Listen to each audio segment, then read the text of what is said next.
Welcome to the big tent.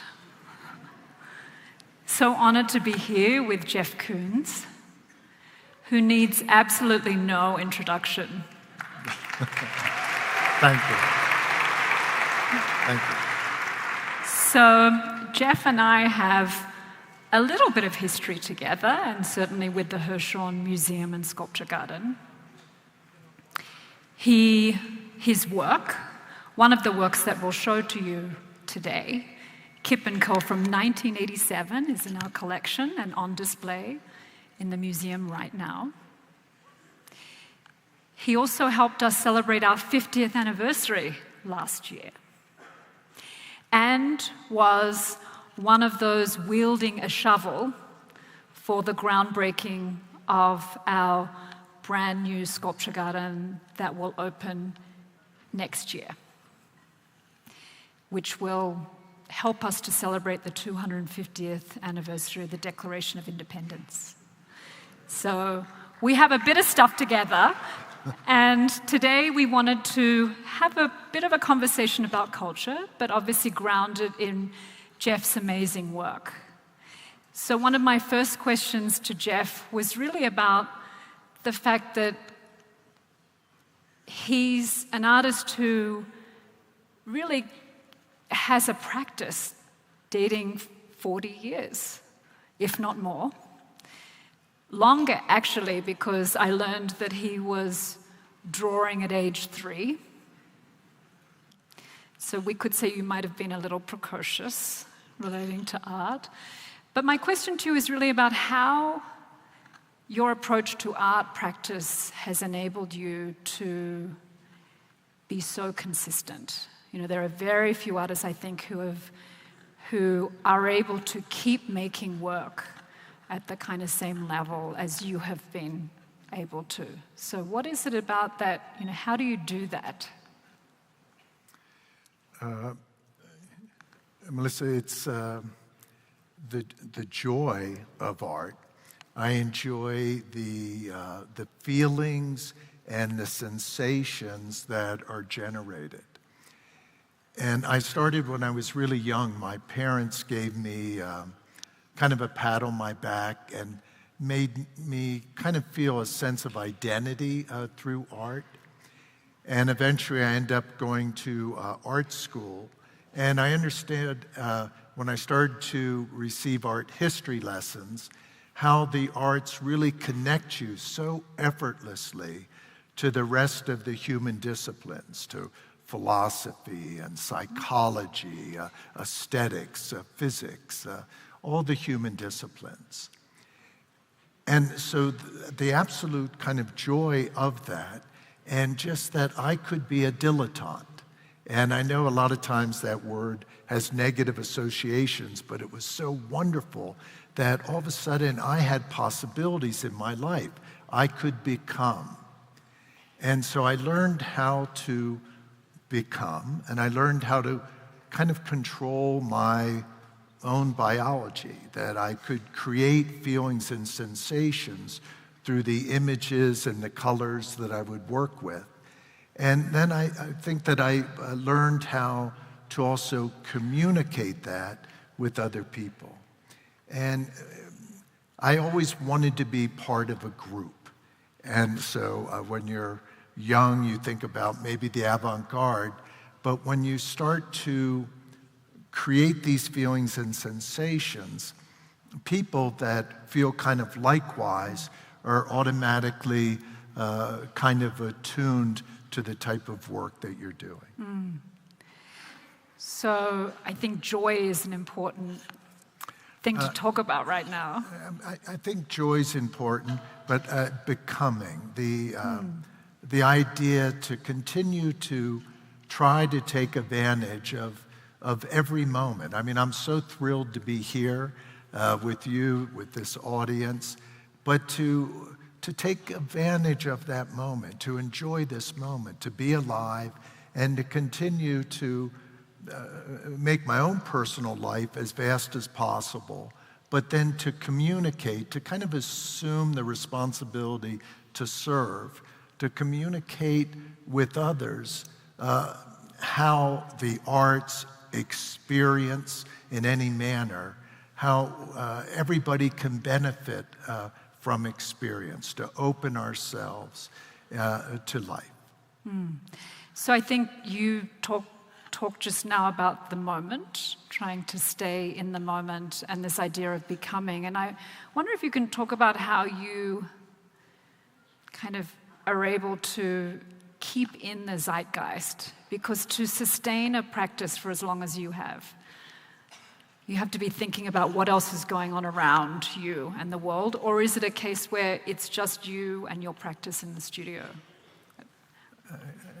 It's kind of interesting because I don't know if I'm always in the zeitgeist, but I feel very metaphysical moments, and I feel that I can get ahead of time, and that I can be thinking about things, and then notice that a little later it starts to become a little more prevalent in our culture. But the connectivity that the human disciplines, everything gives us, are opening ourselves up to life. I always enjoy bringing up the philosopher of John Dewey. And John Dewey will speak about communication as, in the most simple form, you can think of kind of a single-cell organism being affected by its environment. And it changes, it transforms, but then as a different organism, now it has an effect in return on the environment. And this back and forth is true communication. And that's the way the arts work for me, in opening up oneself to one's environment. If I speak in just a simple manner of how I've tried to achieve that, it's by removing guilt and shame. And guilt and shame of my own cultural history, my background. What does that mean? What do you mean by that? Well, all of us, we have histories, and we can't change those histories. They're our platform, and they're our foundation.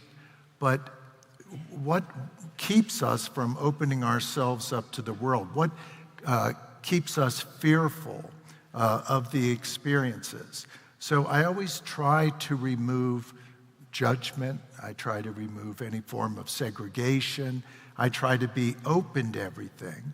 And I found that self-acceptance was a prerequisite, first to do that. And then automatically, when you accept yourself, the last place you want to be is just in here. You want to be outside in the world. You want to be interacting. You want more information coming in. And when you open yourself up to the world, to your interests, and just focus on your interests, time and space bend. And it's a zeitgeist, whether it's of just this moment, but it's of a moment, constant moment, where time and space bend, and you become involved in a universal vocabulary. And I don't think it ever fails. Yeah, I mean, the way that you're speaking is almost as if you're thinking about the audience for your work. It's as if you're thinking about the audience for your work as you are in that creation process. Can you talk about that? Do you not all artists, when they make work, think necessarily about the audience that is going to see, or the visitor that's going to see that artwork. Are you thinking about that at all? I'm thinking about myself, and that's what I mean. So, I mean, because it often, the impulse to create is often a very internalized one. But there is, in the beginning area, there is a selfishness of experience, of wanting to become and to transcend. But at the same time, once you've experienced transcendence, and we all have in different ways, you automatically want to assume kind of the responsibility to share that with others.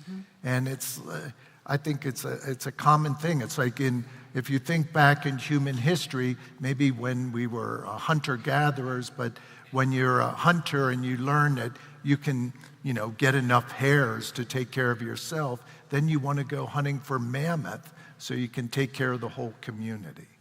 And so I think of wanting to share as more of a responsibility, a communal responsibility, a generosity, because I love all the generosity that I receive from the rest of the community, everything that the world and people have to offer. Yeah, I think as part of what we do in the museum at the Hirshhorn, we think of ourselves as serving a public, as serving the public in terms of sharing our collection, serving the public meaning being open to all visitors 364 days a year on the National Mall, of being free to all. I think that for us drives most of what we do and then trickles down into the work that we show, meaning the exhibitions and how we curate the collection, and then how we speak about the collection, the wall texts, the educational programs, all of that. So I think it is, for many artists, that impulse to make is one that is very singular, but then the work goes out into the world. And so I wonder how you think about that. We talked earlier today about, how you feel when you see your work amongst many of the collections here in Aspen. I think it's one of the highest critical mass of Jeff Koons works in the country, one of. And so, how do you feel about that when you see your works out there in the world, private or public collections? I feel honored. Yeah. Because I've always just wanted to participate. So just recently I was in Greece, and on the way home we had a stopover in Zurich. And I was with my family. We went to a sandwich shop. And my one son said, "Dad, look up there." And it was a sandwich in the shape of a balloon dog. And so, that's meaningful to me, because it feels like if I've, in some manner, been able to open things up to people, that they can look at things in a slightly different way, that's meaningful. Well, that's an impact on culture, right? Well, but I mean, Melissa, as a director of the museum, right now you've been working on being able to regenerate the sculpture garden, and this is going to have a huge impact. And this is kind of a conceptual idea. I know that you brought in the artist Hiroshi Sugimoto, but this is really kind of your conceptual idea, isn't it? That to be able to have the garden be located on the mall. And so how do you think this could affect the Hirshhorn Museum? Well, I think it will have a transformational impact on our museum. So when I first joined the museum, we were able to kind of increase the attendance. We doubled it to close to 1 million visitors. But our sculpture garden facing the National Mall was only at 150,000 visitors. And yet there are 35 million visitors on the mall. So there was something that didn't quite work with the equation. And so we began to think about the sculpture garden as the reorientation of the museum towards where all those national visitors are on the mall. And so we invited Hiroshi Sugimoto to do just that, which is to design a space that welcomes those millions of visitors on the National Mall into our sculpture garden and then into the museum. So it links our campus in a very unique way. And so our belief is that many of the visitors on the mall may never have been to a modern art museum before, but they will see modern artworks from the mall, and our hope is that they would come into the museum via the sculpture garden. So when it opens next year, it will be 10 years of design and public approvals.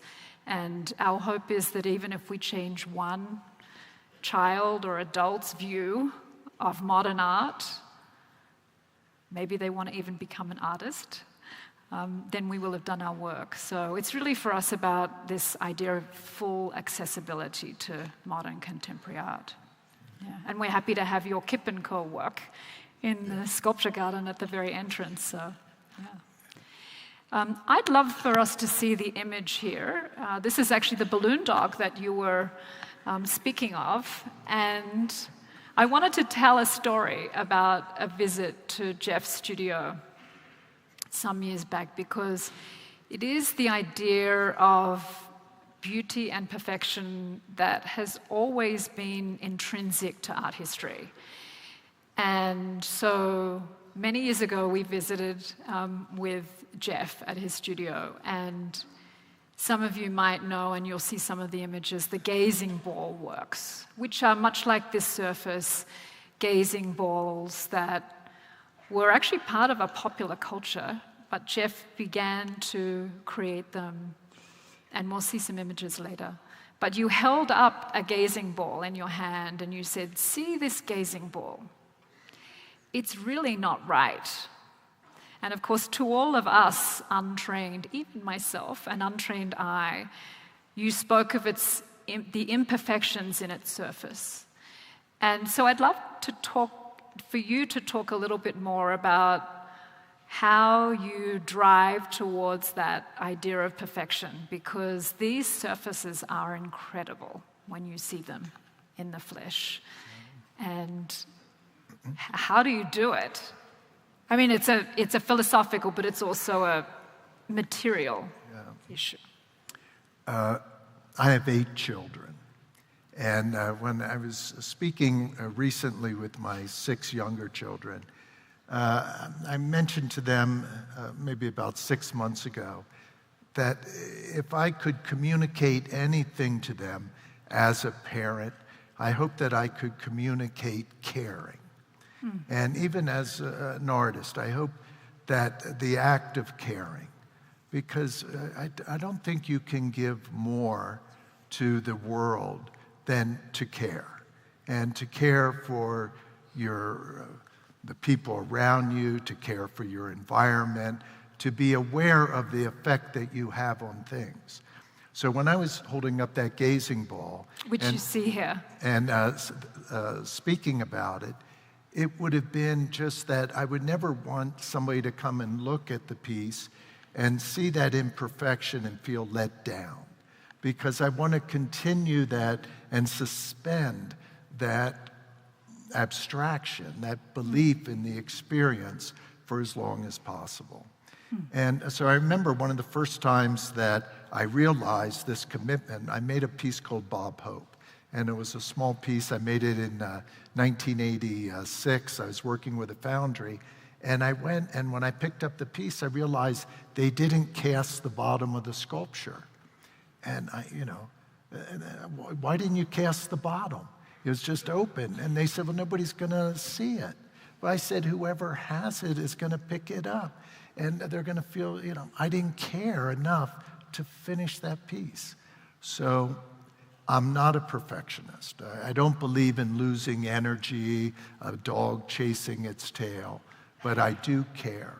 And it's to try to be as generous as possible.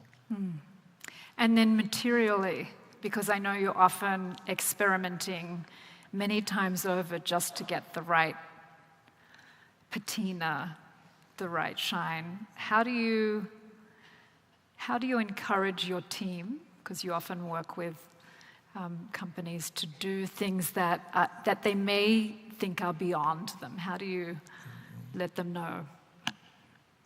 I think that we attract people around us that have similar interests. So a lot of my team, the average person has been with me at least 20 years at this point. Some people have been with me, 30-some years, 30, 35 years. So they know the way that I think about things, but I'm very hands-on and involved in everything. I'm always overseeing everything. It's my work. I need help to be able to realize some of this work. I like to use different technologies that I can't implement myself, but I can rely on the expertise that people have with those technologies, not to have it make the concept of the work, but to help realize the work that I know exactly what I'm going to get, what my idea can be implemented, that there's no surprise at the end. So I think one of the interesting evolutions of your work, although we all know that your initial work, especially in the 80s, was very much grounded in art history, I think we've seen your references to art history really increase in your work. And I wonder if you can talk a little bit about how you think about your work in art history and then the references that you make in your more recent pieces that are more direct and apparent. Melissa, I think it comes from just the love of art. I love art about art because artists are referencing other artists. And, you know, if you look at Rubens is always, referencing Leonardo. And Leonardo will be referencing Verrocchio. And it just, goes on and on. And it's giving it up to something greater than the self. So I'm trying to set an example of doing that. I'm giving it up to that artist. But then you're able to go into that time and you can connect to the loves of that other artist. I mentioned metaphysics. I had an experience about 6 weeks ago. I was at the Louvre Museum and I was looking at a Uccello painting. And I thought this Uccello painting of the Battle of San Romano, and it's the evening battle. I thought, I could make a painting out of this. The different harnesses that are on the horses, I could gold leaf, I could use silver leafing. And then I went back to my studio. When I got back to New York, I started working with my staff. We're looking for high-res images of the piece. We couldn't find any. We kept looking. I came back and I told my staff, I not only want to create a shelf at the bottom, but I want to create an arc across the top. And on this arc, I want to put some gazing balls. And so again, we keep looking for a high-res image because I contacted the Louvre, but it takes them about a week to be able to send the imagery to me. And so when I'm at home looking, all of a sudden I found a video from the National Gallery in London, who has a Battle of San Romano also, but they have the afternoon version. And they were giving restoration to the piece, and the gentleman's there talking about how all the battles of San Romano paintings by Uccello had an arc at the top. They were arched. But Lorenzo de' Medici ended up taking some of the paintings, bringing them to his palace, cutting the tops off and putting corners in to make them a rectangle. That's the type of metaphysics I'm interested in. I'm interested in experiencing real joy and to travel, to try to, and I believe it's very real. We are able to put ourselves in the different dimensions, fourth dimensions. We can experience real joy. And if I really have an opportunity to say anything here to you as this group that we're here sharing this together, we can experience real joy. We just have to open ourselves up to it. And anxiety, I think that, how we get out of Plato's cave is by removing anxiety. They're kind of the shackles. And we can just walk right out into the joy. And we can have these experiences if we're open, absolutely open to everything. I think that is absolutely the most perfect way of ending our conversation. Thank you. Thank you, Jeff. We're up to the next one. Thank you. Thank you. Thank you. Thank you.